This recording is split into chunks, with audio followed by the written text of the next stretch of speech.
Blog Talk Radio.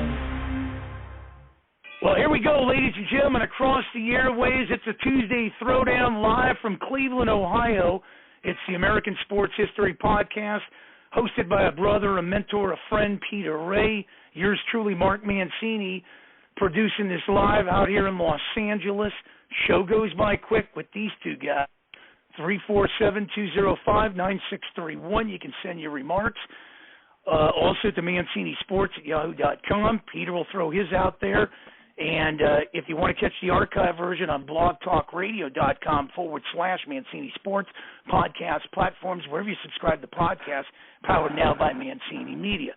So more of him, less of me. As I lay that red carpet, put the podium in its place, hand off the mic. First of all, Peter, you're right, the famous three words. First of all, how are you? Second of all, how can people get a hold of you? And third of all, you two guys have built something here every 2 weeks on Tuesdays in Cleveland, my friend. Hi, Mark. I'm doing well. I have a YouTube channel. It's my name, Peter J. Ray, R-E-A. And you're absolutely right. Tonight's guest played in an NBA from 1980 to 1995 with the Seattle Supersonics, San Diego Clippers, L.A. Clippers, Dallas Mavericks, New York Knicks, and Utah Jazz. He's the author of 2 books, Standing Above the Crowd, Execute Your Game Plan to Become the Best You Can Be, and Celebrating Your Gift of Life, From the Verge of Suicide to a Life of Purpose and Joy. He has a podcast in the Mark Mancini Network every Saturday at 10 a.m. Pacific Time, Standing Above the Crowd. For the 19th time, welcome to the show, Mr. James Donaldson. All right. Hey, Peter. Hey, good to be here with you and Mark and our listening audience. Fantastically beautiful day up here in the Pacific Northwest, and hope everybody's doing well around the country. So I'm good to go. Let's dive into it. This is great. The last 2 weeks on your podcast, you had Don Casey for the second time, one of your NBA coaches, and Tom Satch Sanders, another NBA Hall of Famer, wow, who won 8 championships in 9 years in the 60s with the Boston Celtics. You want to talk about your podcast and your last 2 guests? Well, thanks so much for that, Peter. Yes, the podcast is going great, and you know, I just kind of dial through my little mental Rolodex and figure out who I want to get on board and call them up and see if they can do it. And Satch Sanders and I, we worked together with the retired NBA players several years ago as board members, and did a lot of good work with that. So Satch was a natural because, one, he's a legend and, 8-time world champion with 0 losses, matter of fact, so 8-0. And just a fantastic resume he's put together. But more importantly, the great work he's doing after the game, just tutoring and mentoring the young guys. Started up the NBA rookie orientation program back in the 80s or so and got that going for a lot of the young guys coming in. So that's the kind of guys I like having on board. And, of course, we talk basketball and with the Celtics playing in the finals, I thought Satch would be a natural for that, and he was. He hit it out of the ballpark. Don Casey, of course, a lot of the listeners remember back in probably March or so, he came on board the first time. A real sharp, keen basketball mind who follows this stuff tooth and nail. And so he was another great interview. So I just encourage the folks to tune on in with us, 10 a.m. Pacific Standard Time, Standing Above the Crowd podcast, the same network that Peter's on with Mark Mancini broadcasts. So we'll keep bringing it to you, and I'm so pleased to be back with you, Peter, because this is really one of the highlights of my month, a couple times a month on a Tuesday, and it's just great to be able to do this. Yeah, it really is wonderful for me also. Randy from Warren, Ohio, his top 5 guards of all time: Earl Monroe, John Havlicek, Magic Johnson, Rolando Blackman, and Pete Maravich. Who are yours? This show I don't miss. That's a good question. Wow, of course, Earl Monroe, he'd be one of my favorites. I told Satch that, if I was putting together 5 guys to be in the foxhole with, it would be him and Earl Monroe as my 2 guards out there. And, of course, my legendary coaches, Lenny Wilkins, George Raveling. So, great people to have in my life still. But, looking back over my career, especially from 1980 to 1996, that was really, I think, the golden era of NBA basketball. And you got to start with Magic Johnson, and Isaiah Thomas back then, and John Stockton. So many great players. Clyde Drexler. Well, if you're only going for point guards, it'd have to be maybe Kevin Johnson, who was fantastic with the Phoenix Suns throughout those years. And let me think of another one. Rod Strickland comes to mind. Stephon Marbury, even though he played a short time, he played the bulk of his career over in China and became legendary over there. So there's a lot of great point guards through the years, but those would be my top 4 or 5 that I can off the top of my head. Adam from McKeesport, Pennsylvania. Hey, James, your show on Saturdays are unbelievable. Casey and Mancini need to get them in the Italian Job movie #2. Get Prosciutto to sponsor it. We hear that sentiment often when we put those two together, and they're such good humored guys. They laugh with it. They know they've got the heavy accents and everything else, the East Coast stuff.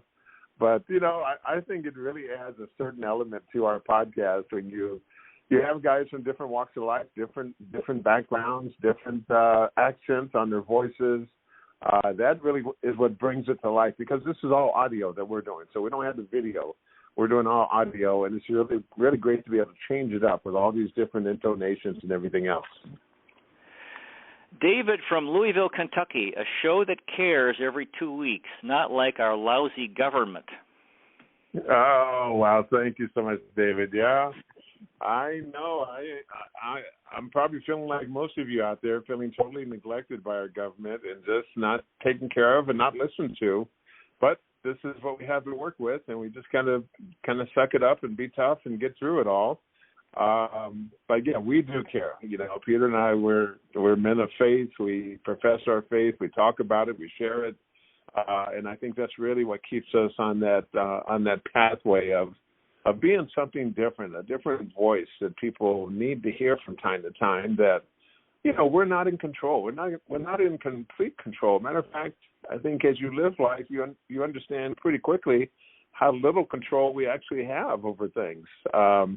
But if God's with you, He will see you through, and so that's something for all of us to hang on to. Yeah, that's right. The great reality that God does, our wonderful Heavenly Father does exist, and therefore everything's going to be okay. Absolutely. Right. Now, continuing with your book, Celebrating Your Gift of Life, we're in chapter 15, I'm Not a Victim, and you were talking about some terrible things that can happen to people.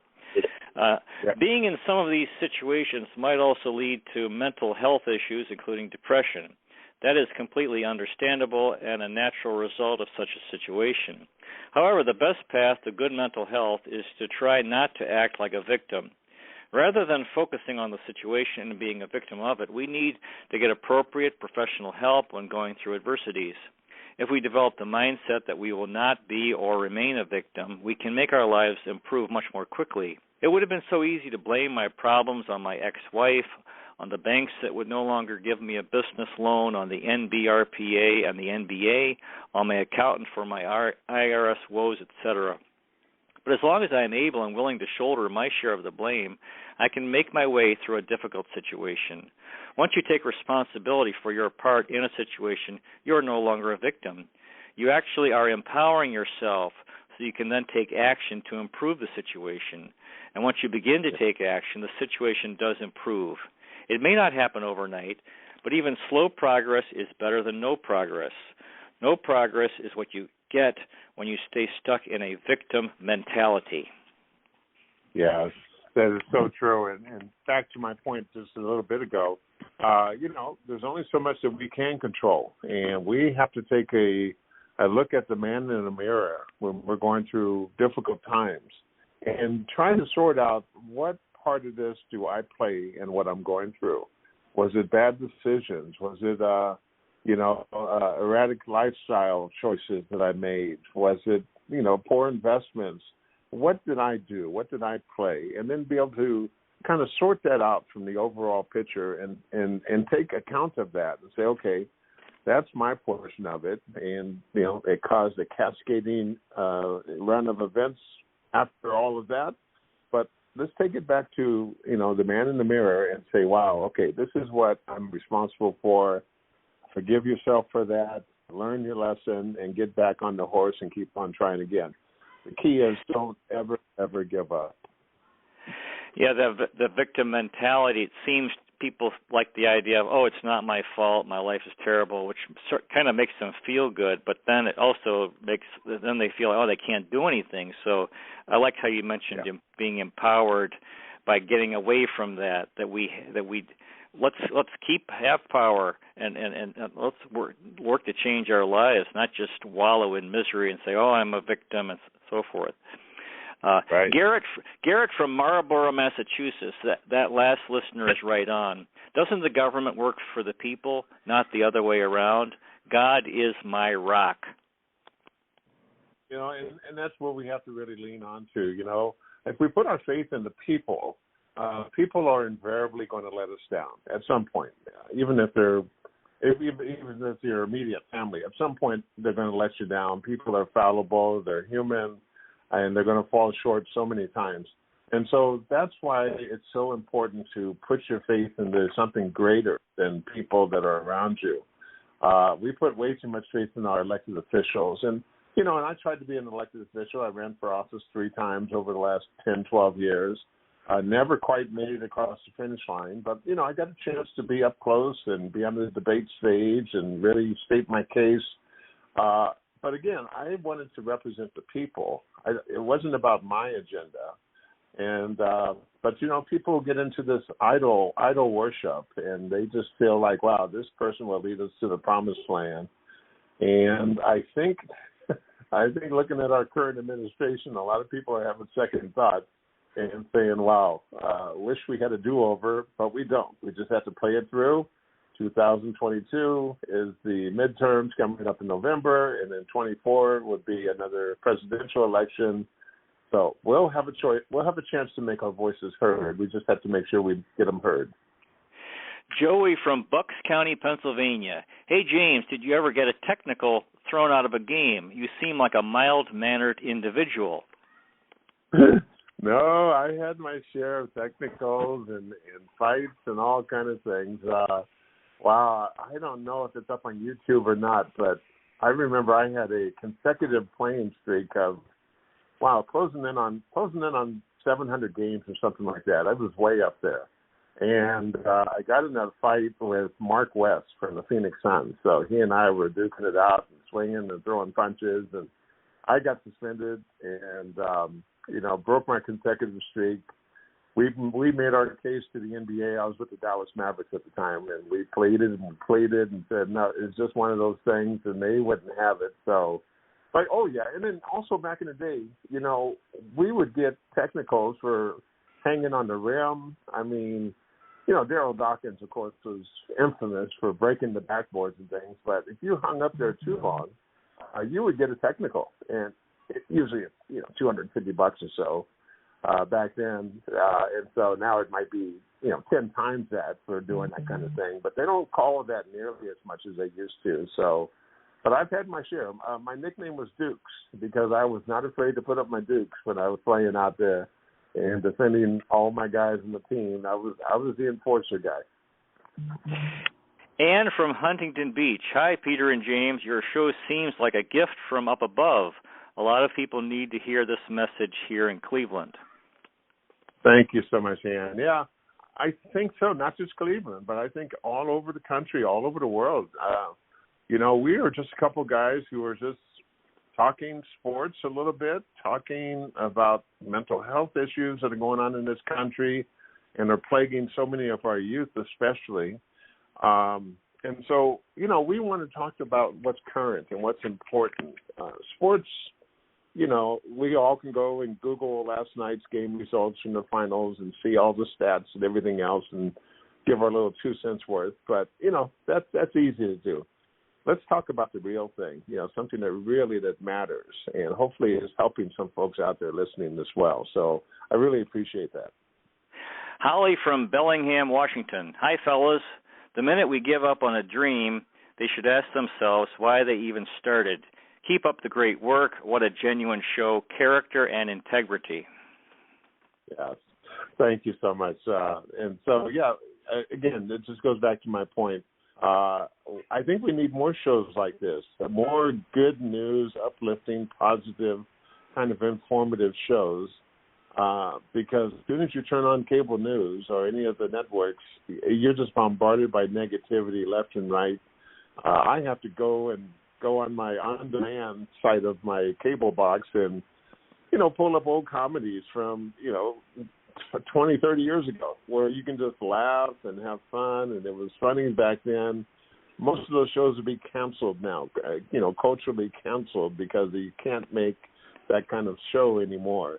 But, just getting away from everyday life's trials and tribulations and the negativity that surrounds us, you have to. So I encourage everybody, just take your mental health break and go outside, take a walk, go to the park, enjoy your kids, your family. You have to take that break every day, just for 20, 30, 40 minutes, and you'll feel so much better. Continuing with your book, Celebrating Your Gift of Life, Chapter 16, Learning Not to Act Needy. When you're going through depression or other troubles, you want some sympathy and help from others, and it's important to reach out to them for help. However, it's easy at such times to give up your own power and expect someone else to solve all your problems. At such times, you can hurt yourself further by acting too needy and driving other people away. Unfortunately, I've been in that situation and had to learn how not to overdo it and give in to being needy. In February 2018, at the NBA All-Star Weekend in Los Angeles, I had a meeting with two high-level executives from the NBA. Both came to the NBRPA Board of Directors meeting, as they do annually. I purposely arrived a few minutes early before the other board members arrived to see if I could grab a few minutes alone with both visitors to share with them how desperate I was feeling. Remember, this happened in the midst of a dark period I was going through. I arranged to sit next to both of them, and it was just us and one or two others in the room for about 10 minutes. I showed one of the executives a slip of paper on which I had written 3 items: anxiety, depression, suicidal ideations. I was scared, and he could see I was scared. I didn't think I was going to make it through the weekend. The thought of a former NBA player, me, committing suicide during All-Star Weekend with a worldwide global audience was all I could think of. I didn't want to be alone in my hotel room. The conversation was mainly between me and one of the executives, since the other executive was semi-engaged in another conversation and being pulled in several directions at once. The executive I was speaking to expressed concern for my state and shared a similar situation he had dealt with recently with another person going through the same thing. He said he would relate our discussion to his colleagues so that they would rally whatever resources they could to help me. Yes, so true. And, I think we have to keep in mind that other people have lives and their busyness and their issues going on at the same time. So you have to be able to have that balancing act.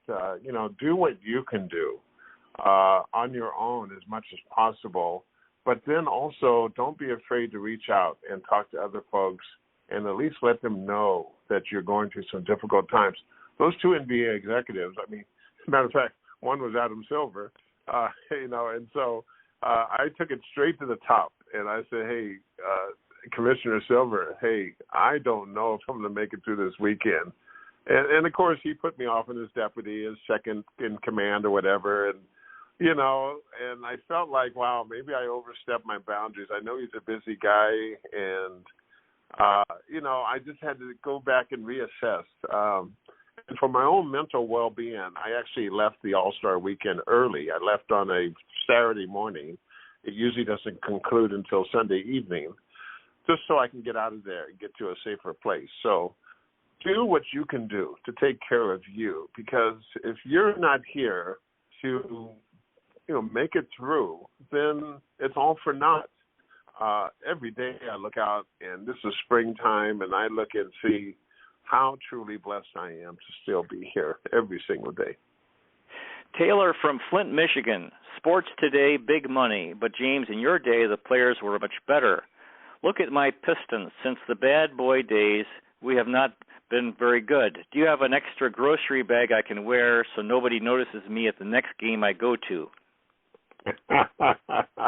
Well, this is what Chad Sanders and I were talking about. Yes, we concede that today's players are better athletes, running and jumping and doing all the great athletic things they do, but they have a lesser basketball IQ in the fundamentals of the game.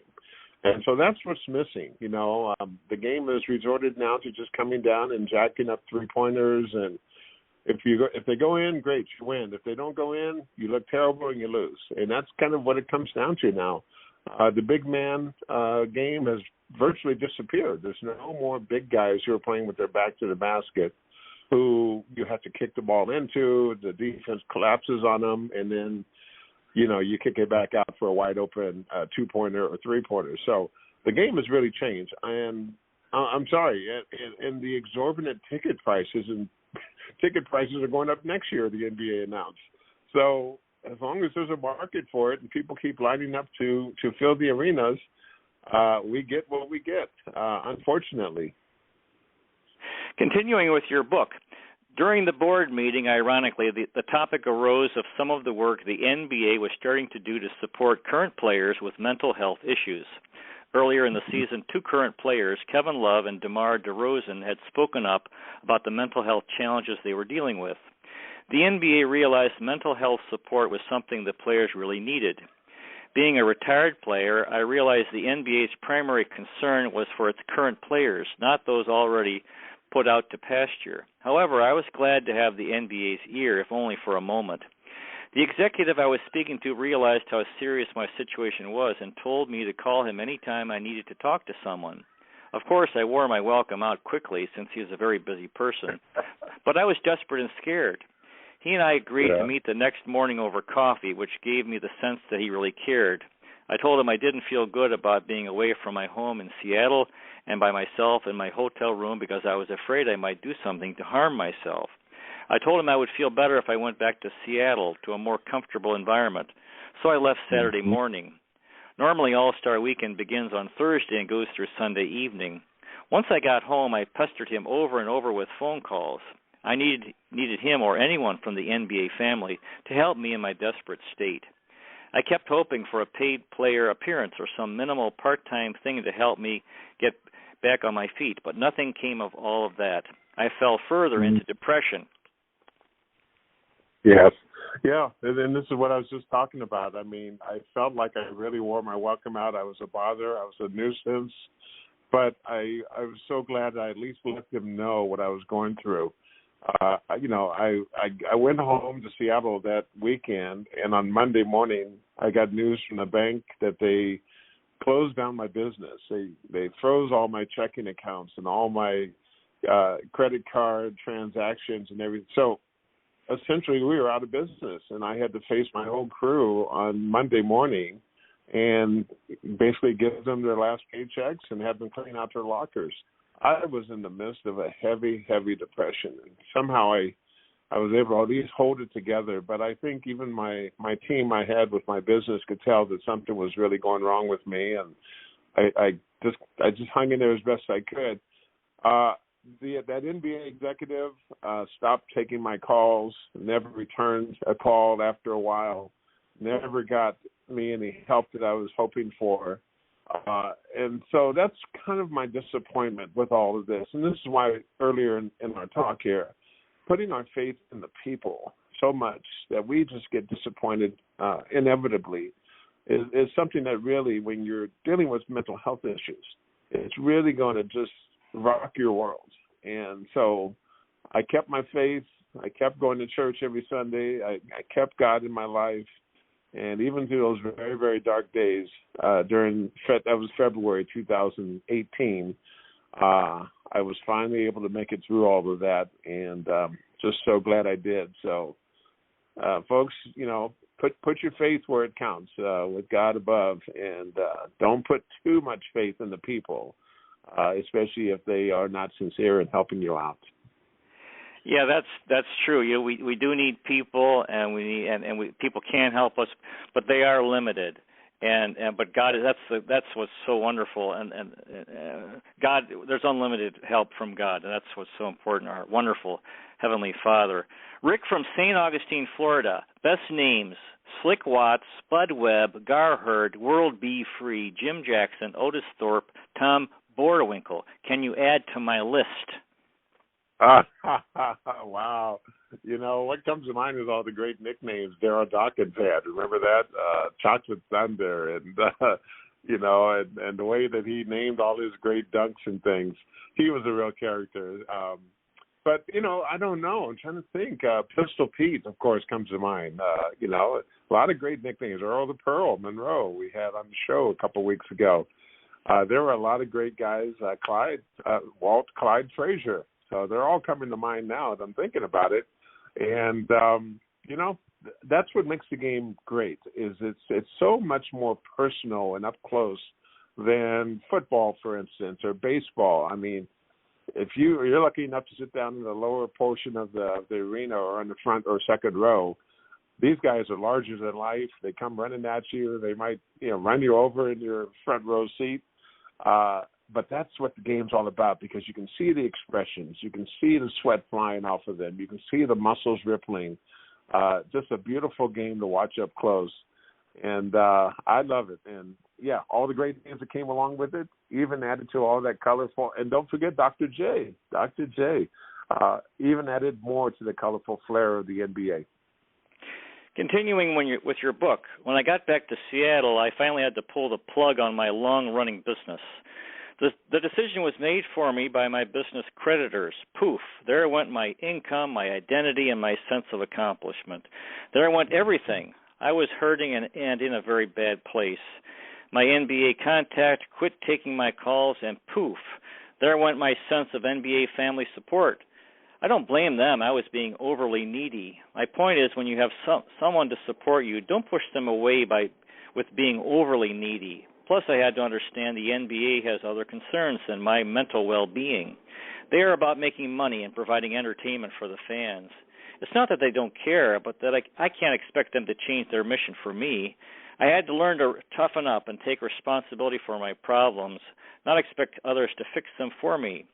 I had to call all of my employees that weekend to tell them our business was closing and arrange to meet with them on Monday morning as we cleaned out our workplace. It was one of the hardest times I've ever been through. Of course, I couldn't let the employees know what was going on with me. I had always been the strong in the 28 years we had all been together. So with a stiff upper lip, I held it together somehow as I told them all how much I appreciated them and how truly sorry I was that it was all coming to an end. Wow, that was tough. It was best I didn't act needy with my employees, though. Over time, as I've discussed earlier in this book, I learned how to build up a support group, so I had several people to turn to and not one person to dump everything on and become overly needy with. People want to help you, but they also have their own lives and can't drop everything for you. Once you understand that and have realistic expectations about the kind of help you can get from people, you will have a better chance of recovering from depression and other obstacles to your well-being. Mm-hmm. Yeah, Peter, hey, I swear we're not looking at the same notes or anything, but a lot of things that I go off into, this is how real all that was that I went through. It's still top of mind. I still remember writing the book and putting those words down on paper and just living it and reliving it over and over again. But I made it through, and that's really the essence of all of this. So, people, you never know what life's journey is going to show you. What's going to pop up? Good, bad, lightness or darkness. You never really know, and so you have to just be on top of your game as best you can, and have a handful of friends nearby that you can call and talk to, and just really confide in them truthfully and honestly of exactly what you're going through. That's the way you'll make it through no matter what we're going through. And for heaven's sake, please don't ever, ever give up. Gary from Omaha, Nebraska. Major League Baseball should learn from the excitement of college baseball, same as basketball. Nate Tiny Archibald, Sweet Lou Whitaker, Dawkins, Chocolate Thunder. The time has flown by. James, do you have any final words for our audience tonight? I just want to say I love being part of this podcast. I love our listening audience, all the great questions that come in. And I think we're picking up an audience more and more every time we do this. So I just say, hey, you guys all hang in there. We're going through very difficult times as a country, as a society. The economy, gas is $5, $6 a gallon all over the country. And we're going into the summer holiday, summer traveling season. It's going to be tough. And, nothing's going to change anytime soon.